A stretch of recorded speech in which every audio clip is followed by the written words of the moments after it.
Salut à tous, c'est Banque d'Achano, bienvenue sur cette vidéo qui continue notre cheminement sur la méthode Silva, toujours avec Dame Lipasco. Salut Li. Salut. Et on continue également sur notre découverte du boulot de Robert Stone que vous trouvez dans le livre Vos pouvoirs extrasensoriels. Parmi tous les 50 ou 60 ouvrages qu'il a écrits, hein, c'en est un. Vous le trouvez donc chez Édition Somme le Hameau ou chez Li quand elle est sur Paris. On reprend à chaque fois qu'on recommence au sujet de Robert. L'idée, même si parfois vous allez voir, notamment sur tout ce qui est interaction avec les autres et notamment le rapport amoureux, on peut avoir l'impression qu'il est dans une dynamique parfois un peu de manipulation, à dire tu attires à toi ou tu transformes l'état d'esprit de la personne. Ça reste réellement dans une intention positive.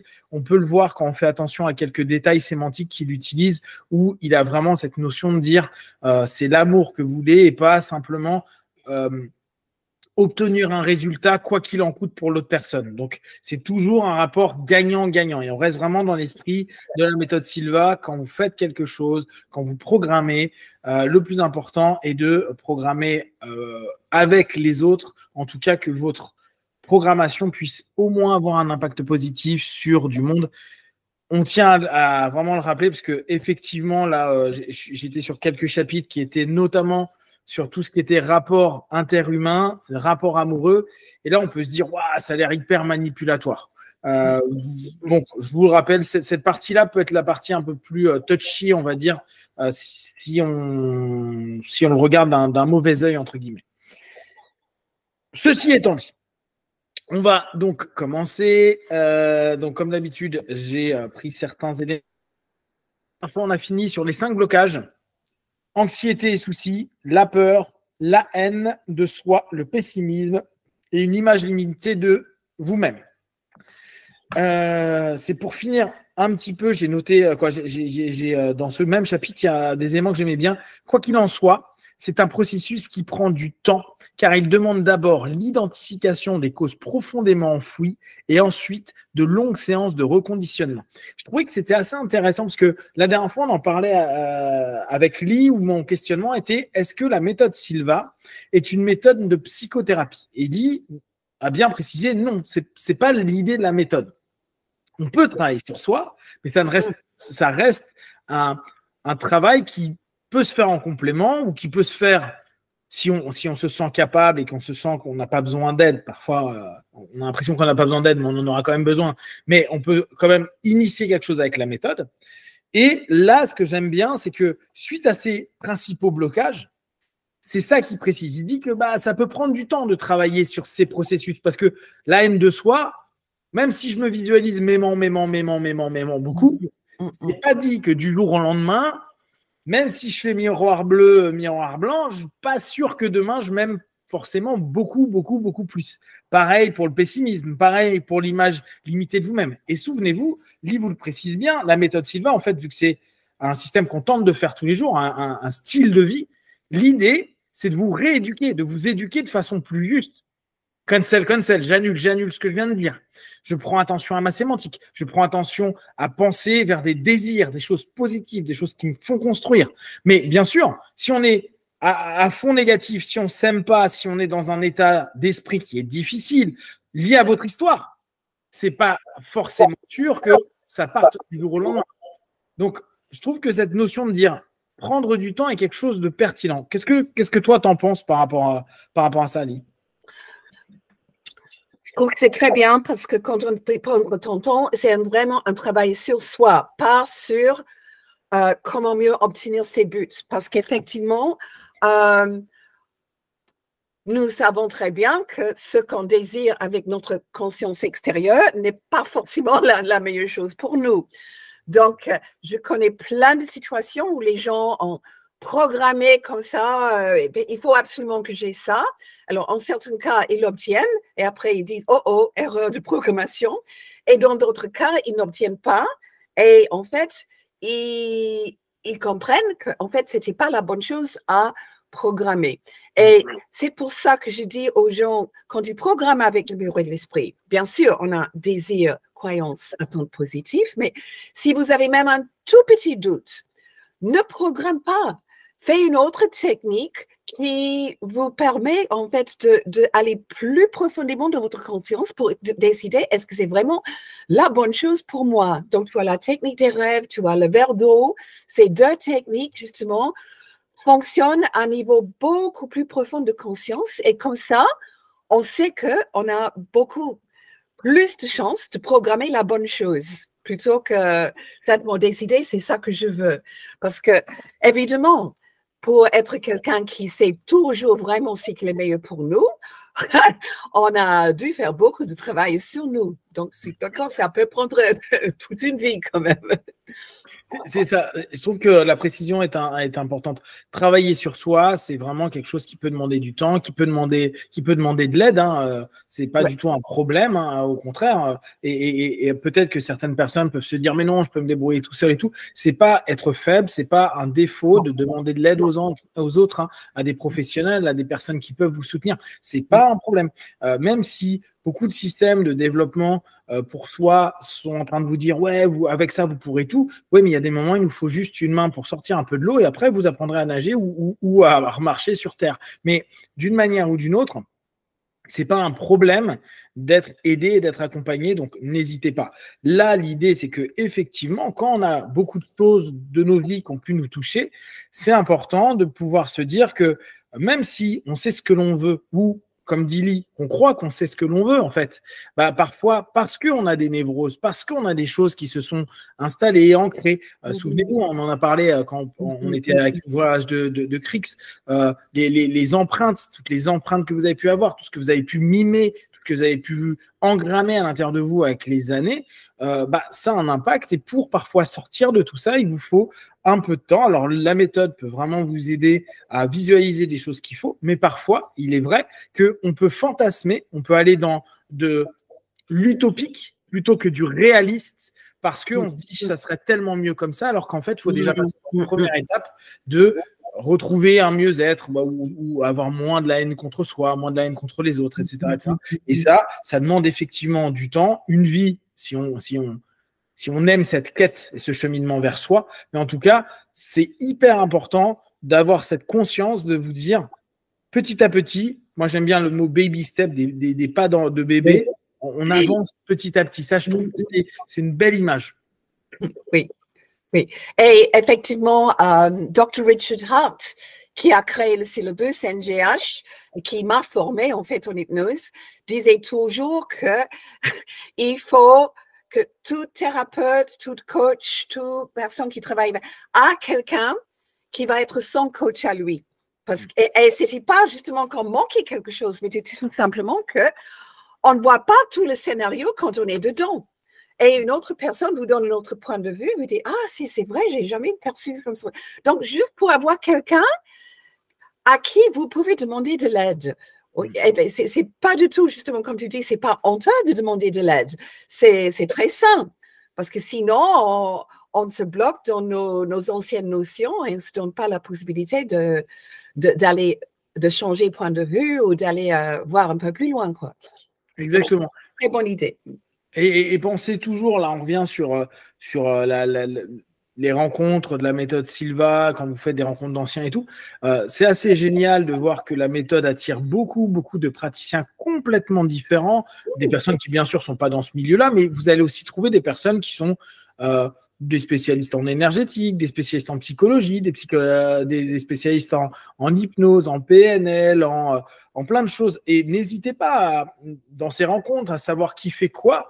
Et peut-être même, s'il y a des personnes dans ces groupes-là, n'hésitez pas à en parler, qui dit « Ah ben moi, je connais quelqu'un avec qui j'ai fait la méthode et c'est un spécialiste en tel ou tel truc. » Parce que parfois, on ne sait pas qui voir, comment. On se dit peut-être que ce qu'on va dire… vous savez, on a nos panels de croyances et de valeurs et parfois, on se dit « Ah bah si je commence à parler de je ne sais pas quoi, du fait du miroir de l'esprit ou de la capacité de visualisation et ce que ça m'amène et qu'on a un thérapeute en face qui dit oui, mais ça, on s'en fout. Moi, je ne travaille pas là-dessus, je fais de la TCC et je ne sais pas, dans mon travail cognitif comportemental, on travaille d'une façon différente. on peut se sentir incompris et c'est toujours difficile. Donc, n'hésitez pas dans vos réunions d'anciens à parler avec les autres. Peut-être ils vont connaître des thérapeutes qui ont fait la méthode ou qui ont un état d'esprit proche de ce que vous connaissez pour que vous puissiez rencontrer les personnes qui pourraient vous accompagner au mieux. C'est assez important. On sait tous ce que c'est quand ça ne va pas. On sait tous ce que c'est la détresse mentale. On sait tous ce que c'est malheureusement les dépressions, etc., etc. La méthode est là pour vous permettre de parfois vous relever ou parfois apaiser quelque chose, mais un petit coup de main ou un petit coup de pied, ça dépend de tout à chacun, et ben ça peut toujours permettre d'aller vers du mieux. Un coup de pied. Un petit coup de pied derrière, ça peut faire du bien. Alors, tu veux préciser quelque chose ou... Non. J'ai beaucoup aimé le coup de pied. Coup de pied. Bon, après, les coups que vous voulez, tant que ça vous permet d'avancer correctement. Alors, après, c'était dans le plan d'action métaphysique pour vous libérer de votre façon habituelle. J'ai souligné. Ah oui, ça, j'ai trouvé très sympa. Ça peut intéresser et les Silva et les hypnos qui font de l'auto-hypnose. Dans ce petit plan d'action, moi je vais vous le lire en entier, ce sera plus simple. Il dit, bon, relaxez-vous profondément, donc alpha. Restez tranquille pendant 1 minute environ en vous concentrant sur le rythme de votre respiration. Deepener, approfondissement. Adressez-vous à votre subconscient. Donc là, on est purement dans l'auto-hypnose comme on connaît. Ou, si vous préférez en Silva, vous allez voir vos conseillers. Donnez l'ordre à toutes les anxiétés, soucis, peurs, autorécrimination, pessimisme et autres attitudes négatives indésirables se préparent à quitter votre corps. D'accord? Et souvenez-vous, alors ça c'est plus pour les hypnos, je dis à l'avance ce que je vais faire après. Donc tu dis à tes peurs, tes stress, dans quelques instants, vous allez vous barrer. Globalement, c'est un petit peu ça. Vous allez quitter mon corps. Dites à votre subconscient qu'un moment après avoir terminé votre séance, ce qu'on appelle une suggestion post-hypnotique, vous lèverez et vous secourez d'abord votre jambe droite, puis votre jambe gauche, et toute négativité s'évacuera pour votre bien. Ça, je trouve que c'est un élément intéressant, qui est un élément qui vous permet d'être un acte symbolique, pour ceux qui font un peu de psycho, qui vous permet de dire, voilà, je viens de faire quelque chose, et en plus, je fais quelque chose de marquant physiquement pour dire, j'enlève, je retire, j'efface, etc. Voyez-vous lever, donc là, on est toujours dans la visualisation, futurisation. Sortir de votre maison, de préférence, aller près d'une zone des poubelles. C'est une idée. Hein. Vous pouvez, pour ceux qui n'ont pas envie de bouger jusqu'aux poubelles, aller dans votre douche et vous pouvez faire ça pendant la douche. Vous faites la douche, vous vous nettoyez et à la fin, vous imaginez qu'au niveau de vos jambes, vous enlevez tout ce qui est peur, stress, etc. et vous secouez. Comme ça partira avec l'eau. Symboliquement, c'est aussi sympa. Bon, ça, c'est mon conseil. Secouez votre jambe chacune à leur tour. Une matière de couleur grise s'échappe de votre corps. Bon, après, vous mettez la couleur que vous voulez. Hein. Regardez-vous libéré. Donc là, on est sur la notion de base de la résultat. Vous êtes dans le miroir bleu. Debout, confiant, capable, efficace et fort. Terminez votre séance. Sortez, secouez vigoureusement votre jambe, etc. Quittez l'endroit immédiatement. Donc là, on a vraiment une petite séance d'hypnose, d'auto-hypnose et très bien pour un Silva. Vous qui connaissez la méthode, vous pouvez complètement le faire et je trouve que c'est très sympa. Ce que j'aime beaucoup, c'est ce principe de corporaliser, le mot, je ne sais pas s'il se dit, en tout cas, de mettre le corps en action. Et je trouve ça très pertinent et bien. Ouais, voilà, je voulais souligner ça. Qu'est-ce que toi, t'en penses? Est-ce que ça te parle comme façon de faire? Absolument. En fait, moi, je fais régulièrement à la fin d'une séance de mouvement oculaire, on fait pour expulser et puis on jette toute négativité comme si etc. Et ça fait vraiment du bien. Mais en fait, ça, c'est une illustration de un de tes thèmes, en fait. Un de tes thèmes, c'est toujours comment faire ce transfert du subjectif à objectif et vice-versa. Et c'est exactement ça.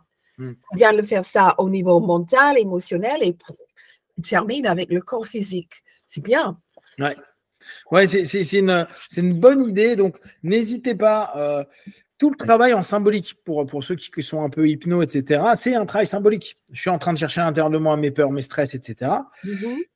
Alors, on peut vraiment l'utiliser avec le principe Sylvain. Vous pouvez imaginer, alors, allez peut-être en labo. Je ne sais pas, moi, je le ferai plutôt en labo. Vous pouvez vous imaginer en train de vivre tout ça. Imaginez-vous sous une douche de plein de choses. Après, vous irez le faire, mais vous dire, OK, là, symboliquement, je vais aller rechercher à l'intérieur de moi. Vous pouvez jouer avec la respiration, vous pouvez jouer avec des gestes, enlever ou repousser vers le bas pour que ça aille dans vos jambes, etc., pour aller virer les choses. Et après, une fois que vous êtes OK, vous pouvez même, dans le labo, pour ceux qui aiment, peut-être demander à vos conseillers de vous donner une traduction de cette couleur que vous avez. Là, il dit une couleur, je ne sais plus, grise ou autre, mais vous pouvez peut-être percevoir une autre couleur qui peut-être pour vous, symboliquement, signifie quelque chose.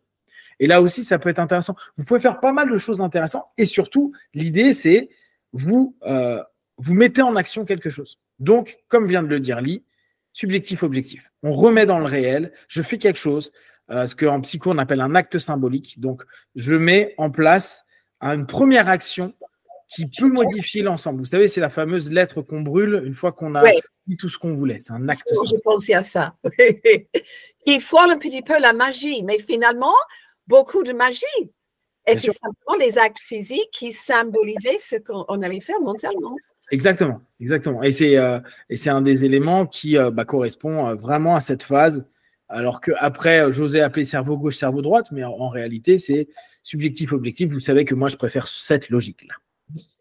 Nickel. Alors, c'est dans le chapitre « Faites de la place dans votre vie pour un événement merveilleux ». J'ai souligné.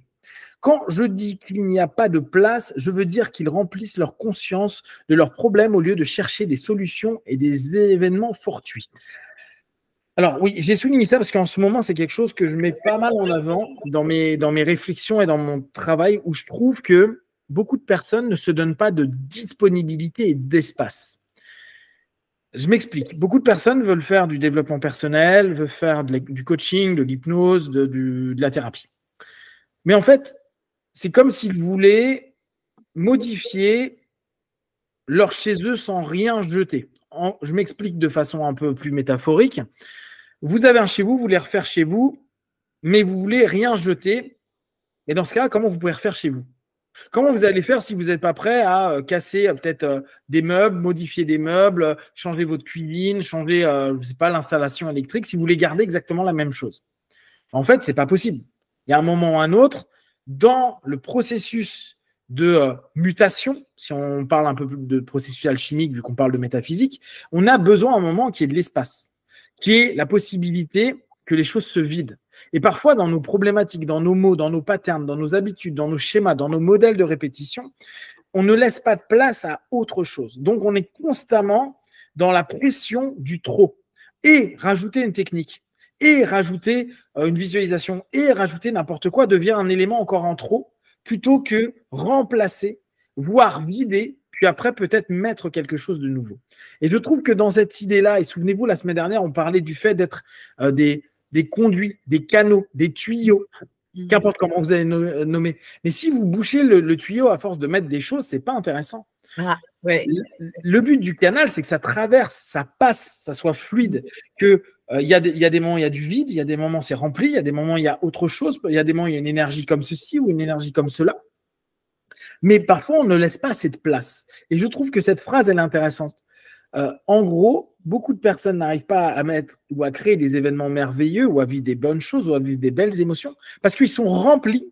Et là, vraiment, essayez de mettre quelque chose dans un placard qui est rempli, même si c'est un super mets dans votre réfrigérateur, si vous n'avez pas la place et que vous n'avez que des mets qui ne sont pas bons, mais qui remplissent votre réfrigérateur, vous ne pourrez pas mettre le bon mets dedans. C'est la même chose. Et je trouve que cette notion, cette petite phrase qui paraît rien, fait qu'on pourrait se dire, mais il ne m'arrive pas de belles choses dans la vie. OK. Mais quelle place tu laisses, quel vide tu as créé en toi pour que tu laisses cet événement arriver? Du merveilleux et du super. Et je trouve que c'est pertinent. Je ne sais pas ce que toi, comment tu le ressens. En fait, pour moi, ça fait une grande partie de l'attente positive. Ouais. L'attente positive, c'est physiquement, dans les actes physiques, dans le monde externe, créer une place pour recevoir. L'exemple classique que je donne, c'est déplacer les meubles pour recevoir le piano. Je peux aussi te donner un exemple. Et ça, c'est une collègue, justement, Sylvain, qui voulait un nouveau partenaire dans sa vie. Elle se sentait seule et tout ça. Elle a programmé et puis elle s'est dit, mais il n'y aura pas de place pour lui s'il vient habiter chez moi. Elle a littéralement pris la moitié de ses vêtements dans l'armoire et les a donnés à charité. Et en fait, plusieurs semaines après, justement, son nouveau copain est arrivé vivre avec elle et il y avait de la place dans l'armoire. Alors, c'est vraiment très, très concret, ça. Mais Ouais. ça, c'est exactement l'idée. Justement, si tu veux quelque chose de nouveau et il n'y a pas de place, justement, tu vas bloquer la réception. Bah, on est dans ce principe d'espace, tu vois. J'ai vraiment cette sensation que on vit une période de vie extraordinaire. On est dans l'abondance. Et ce mot-là, il est intéressant. On est dans l'abondance.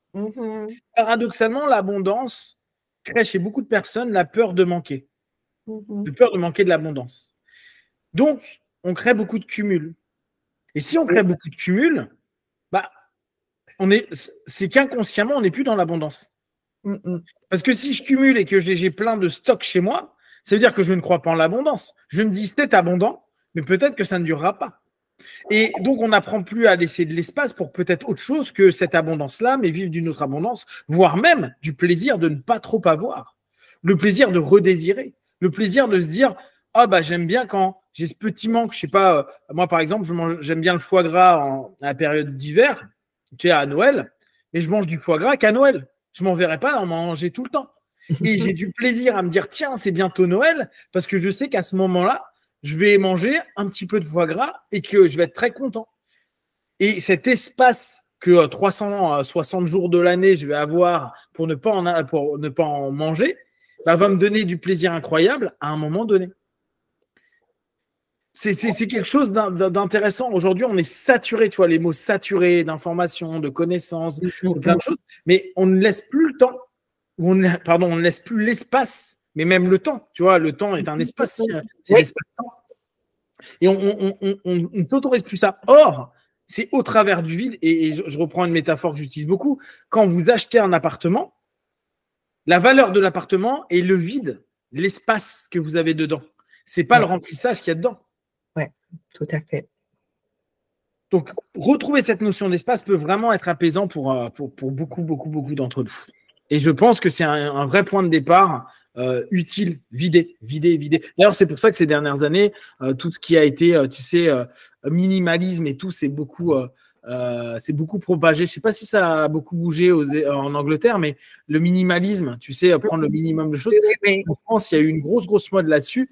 Et ça a apaisé beaucoup de gens à se dire, ah bon, bah, je prends le minimum. Bon, là, c'est l'excès inverse, mais cette idée est intéressante pour recréer de l'espace et du vide. En fait, beaucoup de cette idée de cumuler des choses, c'est dû à toute la publicité. On veut vendre des produits et on essaie de nous convaincre que c'est absolument nécessaire, qu'on a toujours plein de ce produit dans la maison. Et effectivement, on n'a plus de place. Bah, pour les personnes qui ont un petit peu cette habitude-là, je l'avais donné à ma mère comme tips, c'était on se fait tout savoir par le marketing. Hein. Les gens sont bons. Amazon nous envoie un truc. On se dit ah, mais c'est génial. C'est exactement ce qu'il me faut en ce moment. Tu n'y as même pas pensé. Hein, mais mais c'est exactement le truc. Bon, bref. Et je disais à ma mère, je disais moi, c'est comme ça que je fonctionne. Hein. C'est quand il y a un truc qui me fait vraiment envie, je vois une pub internet ou un truc que je vois sur Amazon ou n'importe quoi, d'artiste, je sais pas quoi. Je regarde et je me dis ok, je me laisse 48 heures. Si dans 48 heures, j'ai encore la même envie, le même niveau d'envie, je me l'achète. Et tu vois, je laisse du temps et de l'espace. Ouais. Parce qu'on sait qu'on a ce besoin de dopamine, genre ouais, c'est à moi. Mais parce que j'en ai vraiment besoin. Alors bien sûr, et d'ailleurs, c'est pour ça qu'ils font les ventes flash, histoire de dire t'as pas cette distance. Mais vous allez vous rendre compte que dès que vous prenez cette distance, cet espace avec les choses, automatiquement, tu te dis bah oui. Bah, j'en ai pas besoin en fait. Oui, j'aimerais bien, c'est sympa, mais c'est pas réellement un besoin. Et ça permet d'éviter des achats qui servent à rien au bout du compte. Donc, l'espace. Hop. Oui, alors, bon, là ah oui, attendez, que je vous introduise ça. Ouais. Là, en fait, il nous parle d'un saut, le saut de Salomon, qui amplifie votre pouvoir d'attraction.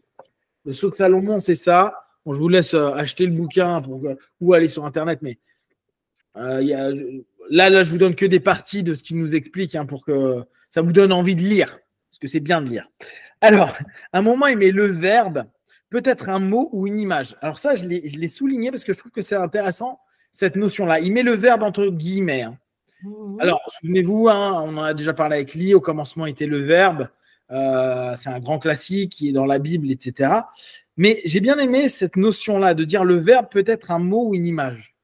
Et, parce que ça va plus loin, tu vois, ce coup-ci, on s'arrête pas au mot sémantique. Le verbe est un verbe, donc devrait être un mot. Mais non, le verbe peut être une image. Et au commencement était le verbe, on pourrait se dire au commencement était un mot, certes, mais ça peut être une image. Je trouve que c'est intéressant et que c'est pertinent pour nous dans notre travail en Silva de se dire, pour certains, ça va être une image, l'imagination, la visualisation. Et pour d'autres, ça peut être aussi un mot. Moi, par exemple, qui suis plus un auditif digital, donc en PNL, c'est vraiment ceux qui ont besoin au sens du mot. Je vais plus avoir une visualisation, entre guillemets, avec des mots qu'avec des images qui se font. Donc, prendre en compte que vous pouvez visualiser avec du mot peut être intéressant aussi. Et considérer que le verbe est l'élément fondateur peut-être de l'image est quelque chose d'intéressant. Je ne sais pas ce que tu en penses, toi. Je trouvais intéressant quand même qu'il a dit un mot ou une image. Pendant que la traduction littérale, c'est toujours un mot. Exactement. Exactement. Et tu vois, ça, je trouve que c'est super intéressant. Je continue parce que, tu vois, j'ai souligné plusieurs phrases. L'un et l'autre peuvent être créatifs. Donc, et l'image et le mot peuvent être créatifs. Nous ne pouvons pas comprendre pourquoi, mais les mots que nous prononçons et les images que nous avons dans notre esprit sont des forces créatives qui tendent en quelque sorte à prendre vie. Entre guillemets, le prendre vie. Je trouve l'orientation vraiment intéressante. Et tu vois, ça nous ouvre sur un aspect un peu différent. Au commencement était le verbe, mais le verbe était peut-être une image. Et à partir de là, dès que je commence à me dire le commencement commence par un verbe ou une image, je crée une action de création. Et si je crée une action de création, je donne la possibilité, croyance, désir, croyance, attente positive, que quelque chose de positif arrive au travers de ce que je suis en train de mettre en place. Donc, prenez garde à ce que vous dites, de peur que ça n'arrive, ce qu'a dit Lee au début de session, bien formuler les choses, mais prenez garde à ce que vous imaginez, de peur que ça n'arrive aussi. Et dès lors, parce que c'est créatif. Donc, le mot comme l'image sont à prendre en compte sans être paranoïaque, mais à se dire, plus j'imagine et que je vois quelque chose, plus je dis et je prononce quelque chose, plus il a de fortes chances d'y avoir un retour par rapport à ça. Je trouve que c'est assez sympa. Oui. On va s'arrêter là sur la première partie. On est à peu près dans les temps et on va passer sur la deuxième après. Donc, si vous avez déjà des questions et des remarques par rapport à tout ça, vous partagez sur Facebook, YouTube, on y répondra le plus rapidement possible. Et comme d'habitude, de tout ce qu'on propose, ne prenez que ce qui est bon et juste pour vous. Testez, observez, analysez et concluez. Be one, ciao. J'ai perdu ça, c'est bon.